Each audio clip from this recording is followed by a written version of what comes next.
जो दास अनिरुद्ध है ना, कृपा क्या होती है, ईश्वर की कृपा क्या होती है, कोई जाने ना जाने, मैं जानता हूं कि ईश्वर की कृपा क्या होती है। एक बार नहीं, 1000 बार नहीं, 1,00,000 बार मैंने अपने श्याम सुंदर की कृपा को महसूस किया है, कृपा का अनुभव किया है। जो लोग कहते हैं कि हम पर कृपा क्यों नहीं हो रही है, पता नहीं आप पर कृपा क्यों नहीं हो रही है, मैंने तो लाखों बार अपने ठाकुर जी, अपने श्याम सुंदर की कृपा को महसूस किया है। मैं तो हर घड़ी, हर क्षण, हर श्वास में अपने श्याम सुंदर की कृपा को महसूस करता हूं। मैं यहाँ बैठकर आपको कथा सुना रहा हूं, मेरी आंखें खुली हुई है, मेरी वाणी आप तक पहुंच रही है, ये भी ईश्वर की कृपा है। मैं अपने बल से तो बोल भी नहीं पाता, मेरा अपना बल नहीं है कि मैं बोल सकूं, मेरी ताकत नहीं है कि मैं बोल सकूं। इसलिए हर क्षण गोविंद की कृपा को महसूस करना चाहिए। जिन लोगों पर अभी तक भगवान की कृपा नहीं हुई, शायद उन्होंने अभी तक भगवान के चरणों में समर्पण नहीं किया। एक बात बताओ,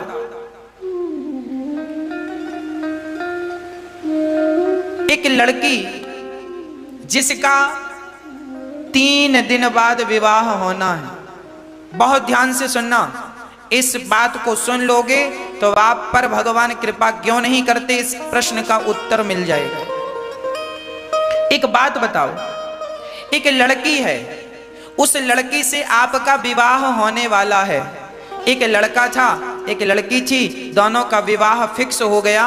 ठीक 3 दिन बाद विवाह होने वाला था। विवाह 3 दिन बाद होने वाला था कि वो लड़की आज ही बीमार पड़ गई। और बीमार जब पड़ी तो ये बताओ, उसकी बीमारी का खर्च कौन उठाएगा? लड़की के माता पिता उठाएंगे या जहां शादी होने वाली है वो ससुराल पक्ष उठाएगा? बोलो, उस लड़की की बीमारी का खर्चा कौन उठाएगा? अभी विवाह हुआ नहीं है, विवाह होने में 3 दिन बाकी हैं। तो बताओ, लड़की बीमार हुई है और उसकी बीमारी में 10 लाख रुपए लगने हैं। बताओ, वो 10 लाख कौन लगाएगा? ससुराल वाले लगाएंगे या मायके वाले लगाएंगे? बोलो, माँ बाप लगाएंगे, मायके वाले लगाएंगे। और शादी होते ही बीमार पड़ जाए लड़की, शादी हुई, ससुराल आई और ससुराल में कोई दुल्हन बीमार पड़ जाए और उसके इलाज में 40 लाख रुपए लगने हो, तो कौन लगाएगा? ससुराल वाले। शादी के पहले लड़की बीमार हुई तो उसका खर्चा माँ बाप उठाएंगे, और शादी के बाद ससुराल गई और बीमार पड़ गई तो खर्चा ससुराल वाले। सिंपल है, उस लड़की ने अभी तक समर्पण नहीं किया था, इसलिए उसका खर्चा ससुराल वाले नहीं उठाए, पति नहीं उठाया। पर शादी हो गई तो पत्नी ने पति के चरणों में समर्पण कर दिया, और जब समर्पण किया तो उसका सारा खर्चा उसके पति उठाते हैं। उसी प्रकार जब जीवात्मा परमात्मा के चरणों में समर्पण करता है तो फिर भक्त का सारा खर्चा भगवान उठाने लग जाते हैं। और जिन लोगों को अभी ये लग रहा है हम पर कृपा नहीं हुई, इसका मतलब तुमने अभी तक भगवान के चरणों में समर्पण नहीं किया। समर्पण कर दो भगवान के चरणों में। मैं कृष्ण का हूं, बात खत्म। परिवार मेरा नहीं, भगवान का। ये बच्चे मेरे नहीं, कृष्ण के हैं। हे नाथ, सब कुछ आपका, मेरा ये शरीर आपका, मेरा ये मन आपका, मेरा परिवार आपका, मेरी कमाई, इनकम, सारी फैक्ट्री, मकान, दुकान, जमीन, जायदाद, गोविंद, मैं सब सौंपता हूं तुम्हें। अब सौंप दिया इस जीवन का सब भार तुम्हारे हाथों में।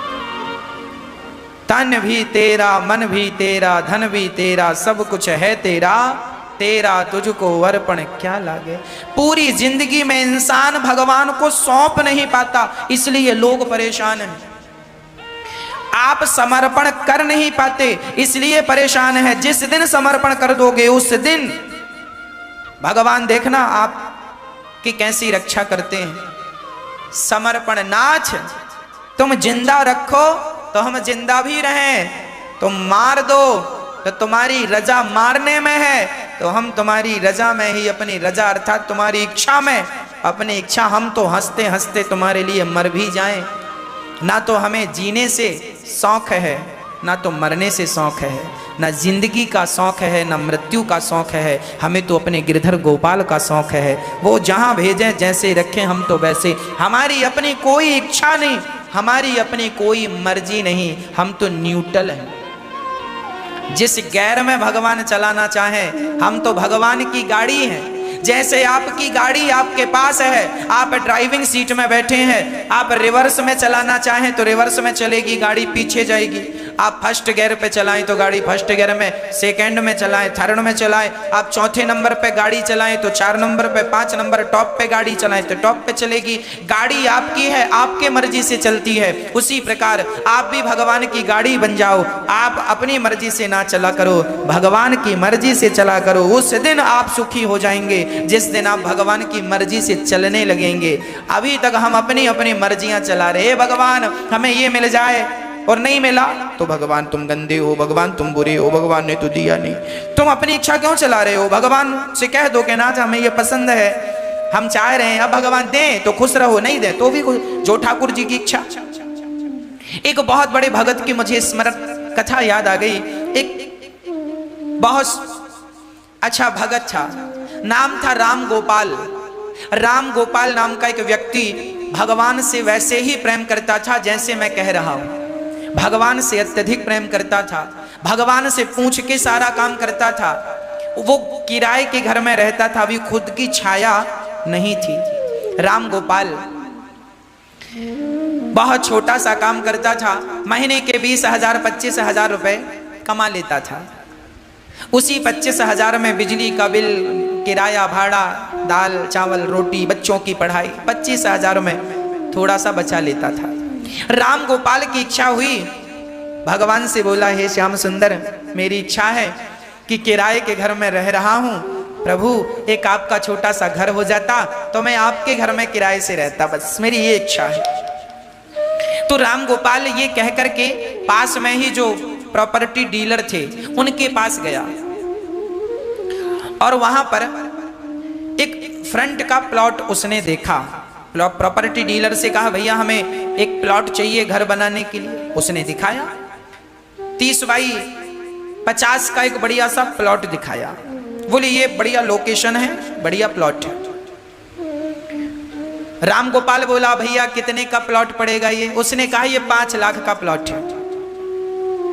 तो प्रॉपर्टी डीलर ने कहा 5 लाख का। राम गोपाल बोला 5 का आ जाएगा, कुछ कम हो जाए तो 2 पैसे बच जाए। ना ना ना, बिल्कुल 5 से 1 रुपए कम। राम गोपाल बोला फिर डन, मैं आपको परसों रजिस्ट्री कराऊंगा, परसों इसकी रजिस्ट्री करना है, 5 लाख में तय। प्रॉपर्टी डीलर बोला बिल्कुल तय, पर सुनो कुछ एडवांस देकर जाओ। राम गोपाल बोला सुनो, अभी मेरे जेब में मात्र 5,000 रुपए पड़े हैं, तो क्या मैं 5,000 एडवांस दे दूं? हाँ हाँ चलेगा, परसों आप रजिस्ट्री आकर करा लेना। राम गोपाल घर पहुंचे, और घर पहुंचे पता नहीं क्या हुआ, राम गोपाल बीमार पड़ गए। और जब बीमार पड़े, अब परसों रजिस्ट्री करानी है, वो बीमार आज पड़ गए। क्या करें क्या करें क्या करें? कल का पूरा दिन वो बीमार रहे। परसों आई, राम गोपाल जी खड़े हुए, तैयारी से गए, प्रॉपर्टी डीलर को फोन लगाया, भाई साहब हम रजिस्ट्री ऑफिस पहुंच गए हैं, आप कितनी देर से आ रहे हैं? प्रॉपर्टी डीलर ने कहा, भाई आप तो कल आके मना कर गए हो प्लॉट। राम गोपाल बोला, हे राम, बात हुई थी परसों रजिस्ट्री, आज रजिस्ट्री करनी है, और आप देखिए अपनी बात से मुकुर रहे हैं। हम 5 लाख लेकर खड़े हैं, आप आइए रजिस्ट्री कराइए। प्रॉपर्टी डीलर ने कहा, आप कल आए थे और कल आप मना करके गए हैं कि हमें ये प्लॉट नहीं चाहिए, और आज हम आपका 5,000 वापस भी करना चाह रहे हैं, एडवांस जो आपने दिया है। राम गोपाल जी बड़बड़ाते हुए बड़े गुस्से में घर आ गए कि ये तो प्रॉपर्टी डीलर ऐसे ही होते हैं, कहते कुछ हैं करते कुछ हैं, कहते कुछ हैं। घर आया और बहुत उदास हो गया। पत्नी ने पूछा, क्या हुआ? अरे एक सौदा किया था, घर बनाने की इच्छा थी कि ठाकुर जी को वहीं रखेंगे, उनकी सेवा करेंगे, पर कोई बात नहीं, भगवान की जो मर्जी है। वो आदमी फिर भी खुश रहा, फिर भी भगवान को प्रणाम, प्रभु आपकी जो इच्छा, आप देना चाहते हैं सो दीजिएगा, नहीं देना चाहते प्लॉट मत दीजिएगा, मैं तो आपका हूं बस। तीसरे दिन अखबार में आया कि वह प्रॉपर्टी डीलर वो जो प्लॉट बेच रहा था वो फ्रॉड प्लॉट थी, गलत जगह, विवादित जगह थी, किसी की जमीन थी और कब्जा कोई करके बेच रहा था। वो प्रॉपर्टी डीलर जेल चला गया और उस प्रॉपर्टी डीलर ने जिसको बेचा वो प्लॉट वो भी जेल चला गया। अब ये राम गोपाल दंग रह गया, हे भगवान मैं खरीद लिया होता तो मेरी फोटो अखबार में छपती और मैं जेल में होता। अब इसे लगा कि मैं जिस दिन बीमार था शायद भगवान ही मेरा रूप बना के भगवान गए और प्रॉपर्टी डीलर को मना करके आए। भक्तों एक बात याद रखिएगा, जीवन में जब आप भगवान को आत्मसमर्पण कर देंगे उस दिन से आपका सारा काम भगवान करेंगे और जो ईश्वर की मर्जी होगी वही होगा। आप बस संतोष रखते चलिएगा। आप यदि कोई गलत निर्णय लेंगे तो भगवान आपको उस गलत निर्णय से बचाएंगे। जब समर्पण होता है ना भगवान के चरणों में तो यही होता है। भगवान आपको कभी गलत व्यक्ति से नहीं उलझाते, भगवान कभी आपको गलत व्यक्ति से नहीं मिलाते, आपका 1 रुपए का भगवान नुकसान नहीं होने देते तब जब आप समर्पण कर देते हैं तब। ये समर्पण के बाद का विषय बोल रहा हूं। आपने समर्पण नहीं किया तो आपके लिए ये सुविधाएं नहीं है। विश्वास भगवान में हो उस दिन से वो राम गोपाल भगवान का और भजन करता। अंत में भगवत कृपा से उसका एक घर हुआ, वो वहां चला गया, आनंद से जिंदगी यापन करने लगा। भगवान पे अटल विश्वास रखा, हम सबको भी रखना चाहिए। भगवान थोड़ा से बड़े हुए तो भगवान ने एक दिन करवट बदली। माँ यशोदा ने उत्सव रखा, सकटासुर आया, छकड़े पर बैठा, भगवान ने सकटासुर को मार गिराया, तृणावर्त आया, तृणावर्त को मार गिराया। भगवान ने अब माँ यशोदा बड़ी डरी कि लाला के ऊपर बड़े बड़े संकट आ रहे हैं। तब गर्गाचार्य जी आए और गर्गाचार्य जी ने भगवान का नामकरण संस्कार किया। गर्गः पुरोहितो राजन यदूनां सुमहातपाः ब्रजं जगाम नंदस्य वसुदेव प्रचोदितः। गर्गाचार्य जी भगवान का नामकरण संस्कार करते हैं। हमारे सनातन धर्म में हर बच्चे का संस्कार होना चाहिए, बिना संस्कार के अधूरा है जीवन। और मैं आप सभी से बच्चों के लिए प्रार्थना करता हूं कि आप भी अपने बच्चों को अच्छे अच्छे संस्कार दीजिएगा। कोई गलती ना हो बच्चों की परवरिश में, कल पश्चाताप करना पड़े, कल रोना पड़े, उससे अच्छा है आज ही सावधान रहो। आज लोग रो रहे हैं, बच्चा बिगड़ गया, रास्ता भटक गया। अरे भाई आप तब सावधान क्यों नहीं थे जब बच्चा आपके वश में था? क्यों नहीं आप सावधान थे? आप क्यों नहीं सावधानी का पालन करते? आज हमारे भारत में कोरोना के केस दिनों दिन कभी बढ़ रहे हैं, कभी कम हो रहे हैं। क्यों हो रहा है ये?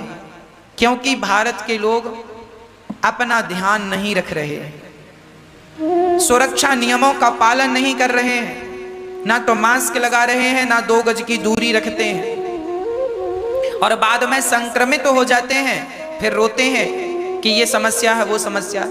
अरे आप अपनी सुरक्षा रखिए, थोड़ी सी दूरी बनाइए, मास्क लगाइए, सैनिटाइजर का उपयोग कीजिए, हाथ बार बार धुलिए। इससे क्या होगा? आप जब सुरक्षित रहेंगे तो कल को आपको हॉस्पिटल नहीं जाना पड़ेगा। जो परेशानियां हैं उन परेशानियों का मुख नहीं देखना पड़ेगा। बस आप अपना ध्यान रख लें। ये मुसीबत का समय है, ये वक्त भी गुजर जाएगा। थोड़ा सा तो सब्र रखें और थोड़ा सा ध्यान रखें। अपने आप कोरोना के केस कम हो जाएंगे। भारत का हर व्यक्ति यदि जागरूक हो जाए तो लापरवाही के कारण सब कुछ होता है। किसकी लापरवाही है मैं इस पर बिल्कुल बात नहीं करूंगा। मैं तो आप सभी से हाथ जोड़कर यही कहूंगा कि आप किराना खरीदने भी जाएं, साग सब्जी खरीदने भी जाएं तो आप जरूर मास्क लगा करके 2 गज की दूरी का पालन जरूर करें, ताकि आपको और आपके परिवार को यह संक्रमण ना हो। नहीं तो हॉस्पिटलों में आप देख रहे हैं बेड भी खाली नहीं है। इस समय आपको अपना ध्यान रखना ही आपकी सबसे बड़ी जीत है। आप अपने आप को बचाइए, अपने परिवारों को बचाइए, इसी से आपकी विजय है, इसी से आपकी जीत है। हम लोगों की भी यही हालत है। बच्चों के लिए हम लापरवाही करते हैं, बच्चों को लेकर। बच्चे छोटे छोटे हैं, बच्चे रास्ता भटक रहे हैं, माँ बाप रोकते नहीं हैं, और जब वो ज्यादा ही रास्ता भटक जाते हैं तब माँ बाप रोते हैं, महाराज जी बच्चा बिगड़ गया। अरे जब तुम्हारे हाथ में था तब तुमने रोका क्यों नहीं, समय से एक्शन क्यों नहीं लिया। छोटे छोटे बच्चों को माता पिता मोबाइल दे देते हैं, मोबाइल चला रहे हैं, उनकी आदत मोबाइल चलाने की हो जाती है। फिर माँ बाप मोबाइल मांगते हैं सो रोते हैं। आज हम देखते हैं छोटे छोटे बच्चों को माता पिता मोबाइल दे करके रखते हैं, उनका पर्सनल मोबाइल है बच्चों का। अरे मोबाइल होना बुरा नहीं है, बातचीत करने के लिए मोबाइल रखो, छोटा वाला मोबाइल जिसमें केवल बात हो सके। बड़ा एंड्रॉइड मोबाइल देने की क्या जरूरत है, बड़ा फोन देने की क्या जरूरत है। बच्चे छोटे हैं, अभी मोबाइल चलाएंगे तो पढ़ाई कब करेंगे। माँ बाप ना कई बार ये जो सुख सुविधाएं हैं, ये सुख सुविधाएं भी बच्चों का भविष्य बिगाड़ देती हैं। अधिक सुख सुविधाएं भी नुकसानदायक हैं। हमारे जवानों की जो ट्रेनिंग होती है, जो फौजी भाई होते हैं, इनकी जो ट्रेनिंग होती है, इनको जो तैयार किया जाता है, ये सुख सुविधाओं से तैयार नहीं किया जाता। इन्हें भूखा रखा जाता है, प्यासा रखा जाता है, मारा जाता है, दौड़ाया जाता है, ऊपर से कुदाया जाता है। क्यों किया जाता है? ताकि ये हर स्थिति से निपटने के लिए तैयार रहें। यदि इन सारे फौजी जवानों को एसी में बिठा दिया जाए और कोई ट्रेनिंग ना दी जाए, बस बंदूक पकड़ा दी जाए, तो आतंकवादियों से क्या ये सामना करेंगे? अरे हर मुसीबत में इन्हें पानी में कैसे, नदियों को कैसे पार करना है, इनके पीठ में 20 किलो का वजन है और नदियों को पार करना है। रेतीली जगह है जहां रेत ही रेत है और आपकी पीठ में 20 किलो का वजन है और रेत में चलना है, वो ट्रेनिंग दी जाती है ताकि हर समय पता नहीं कौन सा वक्त कब आकर खड़ा हो जाए। जंगलों में भी आपको 5-5 दिन न पानी मिलेगा न भोजन मिलेगा, उस स्थिति में भी आपको कैसे रहना है, ये भी ट्रेनिंग जवानों को दी जाती है ताकि पता नहीं कब जंगल में आप फंस जाएं, आतंकवादियों से मुठभेड़ हो और अपनी जान बचाने की नौबत आए तो आपको प्यासा रहना पड़े तो कैसे रहना है, भूखा रहना पड़े तो कैसे रहना है। उस हाल में भी जीने का तरीका हमारे देश के जवानों को ट्रेनिंग में सिखाया जाता है। ये इसलिए डेवलप किया जाता है ताकि हर स्थिति में, हर स्थिति से निपटने के लिए हम बिल्कुल रेडी रहें। रोने ना बैठे कि जंगल में फंस गए, नदी में फंस गए, हर हाल की तैयारी पहले से करो। उसी प्रकार मैं आपसे निवेदन करता हूं, आप भी अपने बच्चों को ट्रेनिंग दिया करो कि बेटा, कि तुम्हारे रास्ते में यदि आतंकवादी आ गए, आतंकवादी मतलब कुसंग को मैं आतंकवादी कह रहा हूं, कुसंग। यदि आपके बच्चों के जीवन में कोई कुसंग आ गया तो उस कुसंग से आपके बच्चे कैसे बचेंगे? क्या आपने उन बच्चों को कुसंग से बचाने का कोई तरीका बताया है, कोई ट्रेनिंग दी है? नहीं दी है ना, तो कुसंग का असर उस पर चढ़ जाएगा। शराबियों की संगत में बैठेगा तो शराब पीना सीख जाएगा, जुआनियों की संगत में बैठेगा तो जुआ खेलना सीख जाएगा, शराबियों की संगत में बैठेगा शराब पीना सीख जाएगा, गंजेड़ियों की संगत में बैठेगा गांजा पीना सीख जाएगा, वैश्याओं की संगत करेगा तो वैश्यागामी बन जाएगा। जैसी संगत मिलती जाती है व्यक्ति वैसा बन जाता है। आप अपने बच्चों को ट्रेनिंग दीजिए कि तुम्हें कहीं गलत रास्ता मिल भी गया तो उस गलत मार्ग से तुम्हें कैसे बचना है, अपने आप को कैसे बचाना है। ये ट्रेनिंग कौन देगा? माँ बाप नहीं देंगे सो कौन देगा? इसलिए कहा करता हूं, बच्चों को ट्रेनिंग दिया करो कुसंग से बचने की। मांसाहारियों का संग करेगा तो बच्चा मांस खाने लग जाएगा। मैं जानता हूं, मेरी उम्र जब मैं छोटा सा था, मैं अपनी इस 30 वर्ष की आयु में मैंने सारी चीजें देखी हैं अपने जीवन में, और जो देखा है मैं वही बात आपसे शेयर करता हूं, वही बात आपको सिखाता हूं। जब मैं बहुत छोटा सा था तब मैं देखता था मेरी उम्र के बच्चों को गंजेड़ी लोग बिठाते थे अपनी जगह पर और उसे गांजा पिलाना सिखाया करते थे। मैं भी वहां बैठा करता था, पर मैं गांजा नहीं पिया करता था। मेरे दोस्त लोग, मैं रोकता था, मत पियो, इसकी संगत ना करो। एक गलत व्यक्ति था, वो गांव के सारे बच्चों को गांजा पिलाना सिखाता था और आज लगभग सारे बच्चे उसकी चपेट में आ गए। मैं भी बैठता था पर मैं पीता नहीं था, क्योंकि मुझे मेरे माँ बाप ने ट्रेनिंग दी थी कि तुम्हें इस गलत रास्ते पे नहीं जाना। और उस ट्रेनिंग का परिणाम यह है कि मैं शराबी जुआड़ी ना बन के आपके बीच में बैठकर भगवान की कथा सुना रहा हूं। इसलिए बच्चों को ट्रेनिंग दिया करो। मेरे माँ बाप ने ट्रेनिंग ना दी होती, मेरे संस्कार ना होते, तो मैं भी कब का शराबी बन गया होता, मैं भी कब का जुआड़ी बन गया होता। क्या मेरे पास जुआड़ियों की संगत नहीं थी? मैं छोटा था, हमारे यहाँ गांव में लोग जुआ भी खेला करते थे। हमारी उम्र के बच्चे भी ढेर जुआ खेलते थे और आज भी खेल रहे हैं। जुआड़ी ताश खेलते थे, गांजा पीते थे, शराब पीते थे। मेरे अपने दोस्त शराब पीते थे, मैं उनकी पास जाकर बैठता था, मैं मना करता था शराब ना पियो। मांस खाते थे, मना करता था मांस ना खाओ। उनके पास मैं रहकर भी हर बुराई से बचा हूं। क्यों बचा हूं? क्योंकि संस्कार बचाते हैं, परवरिश बचाती है।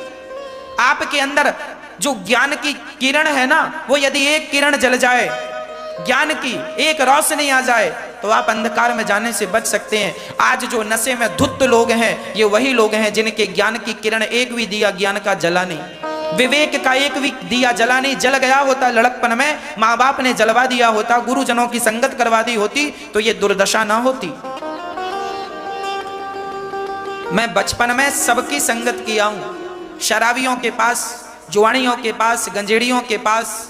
छोटा सा था गांव, छोटा था, सबके बीच में बैठना होता था, सबके साथ जाकर बैठते थे, खेलते थे, सबके साथ सबकी बातें सुनते थे, पर उनका कोई भी प्रभाव मुझ पर नहीं पड़ा। शायद भगवान को मेरी वृद्ध माँओं की सेवा मेरे से करानी थी, शायद भगवान को मेरे द्वारा आप तक अपनी कथा पहुंचानी थी, इसलिए भगवान ने मुझे हर कुसंग से, हर बुरा, मेरे रास्ते में भी, मेरे जीवन में भी बहुत कुसंग आया है। छोटा था मैं तब, जब मैं 10 साल का था, 12 साल का था, 15 साल का था, 18 साल का था, तब तक ये कुसंग था। पर भगवान हर कुसंग से बचाते गए, बचाते गए, बचाते गए, बचाते गए। इसलिए माँ बाप को चाहिए कि आप अपने बच्चों को ट्रेनिंग दें। कैसे कुसंग से बचाएंगे आप? आपको पता है, आप टीवी पर डिस्कवरी चैनल तो देखते ही होंगे। एक बार मैं डिस्कवरी चैनल देख रहा था, तो उसमें एक तो मैं टीवी बहुत कम देखता हूं, ना के बराबर, और जब देखता हूं तो कोई विशेष चीज ही देखता हूं जिसमें कुछ ज्ञान मिले। फोकट की और व्यर्थ की चीजें नहीं देखता, मैं अपना समय खराब नहीं करता व्यर्थ।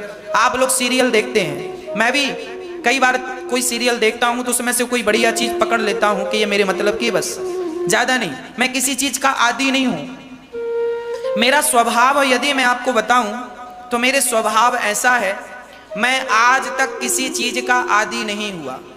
एक चीज का आदी हूं बस, केवल कथा सुनाने का आदी हूं। जिस दिन मैं कथा नहीं सुनाता मेरा मन नहीं लगता।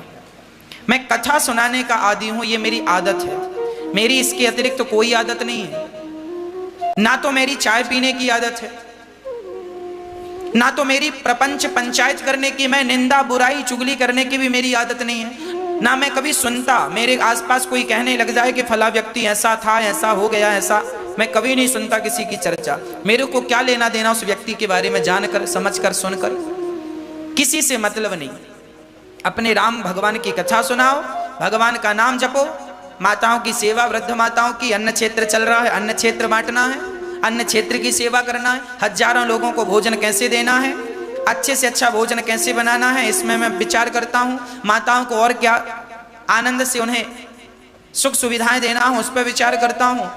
व्यर्थ की बातें नहीं, व्यर्थ का प्रपंच नहीं, कोई नशा नहीं जीवन में। मुझे चाय भी अच्छी नहीं लगती, और आपको बता दूं मैं खाता क्या हूं, मुझे खाने में पसंद क्या है। मुझे जब भूख लगती है, मैं दिन में एक ही बार खाता हूं, केवल सुबह। जब मुझे भूख लगती है तो भोजन करते समय मैं सामने जब बैठ जाता हूं आसन में, उस समय मेरे सामने जो आ जाए, कोई भी प्रकार की सब्जी हो, दाल चावल सब्जी रोटी में, किसी कोई भी प्रकार की दाल हो, कोई भी प्रकार की साग हो, जो आ जाए उसे मैं भगवान को भोग लगाकर वो खा लेता हूं। वो खा लेता हूं। मेरी कोई अपनी शौक नहीं है कि मुझे यही सब्जी होनी चाहिए, ये होना ही चाहिए ना। जो है वो खाओ, जो नहीं है उस पे कल विचार कर लेंगे। भाई उसकी इच्छा है तो कल, आदि नहीं कि हमें यही चाहिए ना। कोई लेना, पेट भरना है, भगवान को जो भोग लग गया वो प्रसाद बन गया, वो ग्रहण कर लो बस। जीवन में आपको संयमी बनना पड़ेगा। आपकी जो आजकल लोगों को हम देखते हैं, कुछ भी मिल जाए खा रहे हैं, कहीं भी जा रहे हैं। क्यों खा रहे हो? कुछ भी, तुम्हारी बुद्धि भ्रष्ट नहीं हो जाएगी? जैसा खाओ अन्न वैसा रहे मन। अन्न अच्छा तो मन अच्छा, शुद्धि अच्छी तो बुद्धि अच्छी, संग अच्छा तो रंग अच्छा। जैसा करे संग वैसा चढ़े रंग। इसलिए आप भी अपने जीवन में सब कुछ भगवान को सौंपकर भगवान के मुताबिक ये जिंदगी जियो बस।